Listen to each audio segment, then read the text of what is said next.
Coba bayangkan malam yang tenang di sebuah kota kecil bernama Pripyat di Ukraina.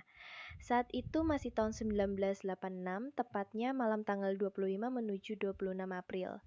Orang-orang sudah tertidur pulas, lampu-lampu padam satu persatu, dan tak ada yang mencurigai bahwa malam itu akan tercatat dalam sejarah dunia sebagai salah satu tragedi paling mencengangkan yang pernah terjadi.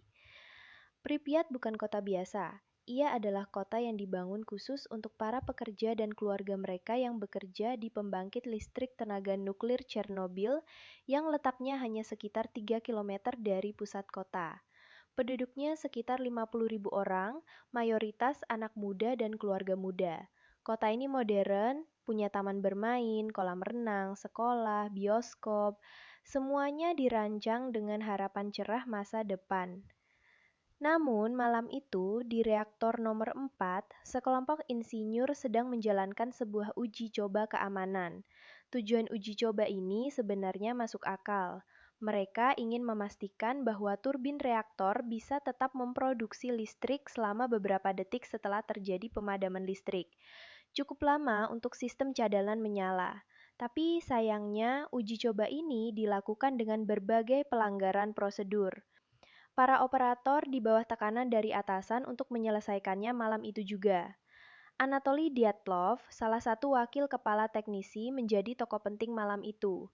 Dyatlov memaksa timnya melanjutkan uji coba, meskipun reaktor dalam kondisi tidak stabil.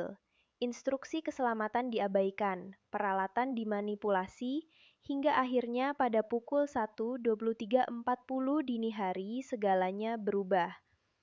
Tiba-tiba terjadi ledakan hebat. Suara keras mengguncang malam. Atap reaktor seberat ratusan ton terlempar ke udara. Api berkobar dan yang lebih parah, inti reaktor terbuka menyebarkan radiasi mematikan ke atmosfer. Petugas pemadam kebakaran segera dikerahkan.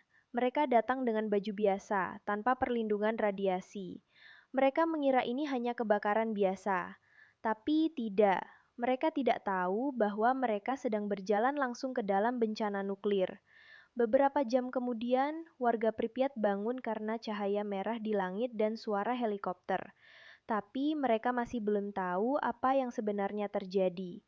Anak-anak masih pergi ke sekolah, orang tua antri roti di toko.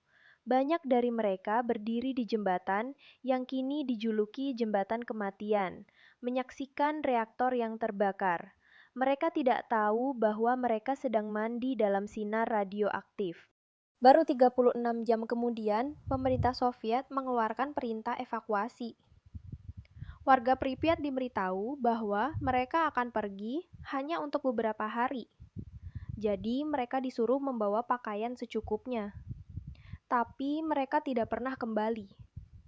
Dan yang paling mencengangkan, pemerintah Soviet menyembunyikan kejadian ini dari dunia. Tidak ada pernyataan resmi, tidak ada peringatan ke negara-negara tetangga, tapi radiasi tidak bisa disembunyikan. Pada 28 April, para ilmuwan di Swedia mendeteksi tingkat radiasi yang sangat tinggi di udara. Dari situ, dunia mulai sadar bahwa sesuatu yang besar dan berbahaya sedang terjadi di Uni Soviet. Pemerintah akhirnya mengakui adanya kecelakaan. Tapi faktanya jauh lebih buruk. Lebih dari 8 ton material radioaktif dilepaskan ke atmosfer. Awan radioaktif menyebar ke Eropa, bahkan sampai Inggris. Uni Soviet akhirnya mengirimkan ratusan ribu likuidator, yaitu tentara, ilmuwan, dan sukarelawan yang ditugaskan membersihkan reaktor, membuang puing radioaktif, dan membangun sarkofagus beton raksasa untuk menutup reaktor yang rusak. Banyak dari mereka terkena paparan radiasi parah. Beberapa meninggal dalam hitungan hari, yang lain mengalami efek jangka panjang, kanker, kemandulan, dan gangguan kesehatan lainnya. Menurut WHO, sekitar 4.000 hingga 90.000 orang diperkirakan akan meninggal akibat efek jangka panjang radiasi dari Chernobyl, tergantung pada mode perhitungan yang digunakan. Yang tragis, Chernobyl adalah bencana yang bisa dicegah. Kesalahan desain reaktor, arogansi sistem birokrasi, dan keengganan untuk mengakui kesalahan, semuanya berpadu menciptakan mimpi buruk. Hingga hari ini, wilayah di sekitar Chernobyl masih menjadi zona eksklusi. Pohon-pohon tumbuh liar, bangunan kosong membusuk, dan waktu seolah berhenti di Pripyat. Tapi, ironi terbesar adalah tempat yang dulu menebar kematian, kini menjadi tempat wisata gelap yang dikunjungi orang-orang dari seluruh dunia untuk menyaksikan bekas-bekas dari kesalahan terbesar manusia saat mencoba menjinakkan atom. Di balik ledakan yang mengerikan itu, ada kisah heroik dari para pekerja yang berusaha keras demi mencegah ledakan yang lebih besar lagi. Karena reaktor yang tetap terbuka memungkinkan untuk menciptakan ledakan yang lebih dahsyat lagi.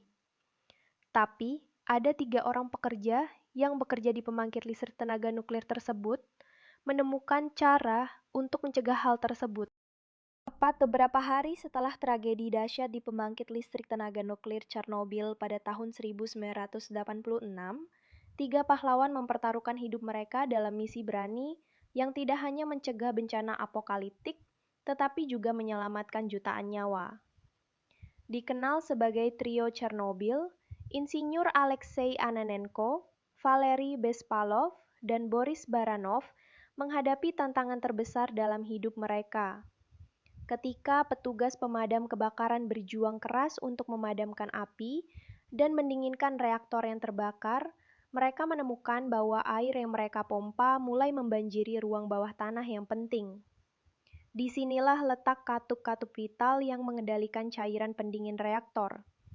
Ketika suhu di dalam reaktor melonjak hingga 2000 derajat Fahrenheit, lapisan beton pelindung di bawahnya mulai meleleh, mengancam untuk menciptakan ledakan uap raksasa yang dapat menghancurkan seluruh kompleks, menyebabkan gelombang radiasi yang mematikan, dan mengubah sebagian besar Eropa Timur menjadi tanah terlarang selama berabad-abad. Perjalanan mereka membutuhkan ketabahan dan keberanian yang luar biasa. Dengan risiko jiwa yang sangat tinggi, mereka akhirnya berhasil menemukan katup-katup tersebut dan memulai proses pengurasan yang sangat penting. Melalui perjuangan yang melelahkan, pada tanggal 8 Mei, 20.000 ton air telah berhasil dipompa keluar, mencegah ledakan mengerikan yang akan mengubah wajah Eropa Timur selamanya. Tindakan heroik dari Ananenko, Bespalov, dan Baranov tidak hanya menyelamatkan jutaan nyawa dari malapetaka nuklir yang mengerikan, tetapi juga menunjukkan tekad manusia untuk berkorban demi kemanusiaan dalam menghadapi bahaya terbesar. Kisah mereka, dikenal sebagai 3 Chernobyl, tetap menjadi simbol keberanian dan pengorbanan dalam menghadapi kehancuran yang tak terbayangkan. Semangat mereka menginspirasi kita untuk selalu menghargai dan menghormati para pahlawan yang rela mempertaruhkan segalanya demi keselamatan kita semua. Begitulah kisah Chernobyl. Sebuah malam yang seharusnya biasa saja berubah menjadi tragedi global. Bukan karena perang, bukan karena bencana alam, tapi karena satu hal: kesalahan manusia. Dan seperti kata pepatah, sejarah bukan untuk disesali, tapi untuk dipelajari. Sekian video kali ini. Terima kasih buat kalian yang sudah tonton video ini sampai selesai. Silahkan tulis saran dan kisah-kisah menarik apa lagi yang ingin saya ceritakan di kolom komentar. Jangan lupa subscribe, like, komen, dan share.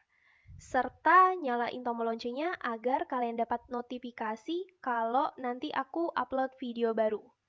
See you on the next video, Sobat Anina. Bye!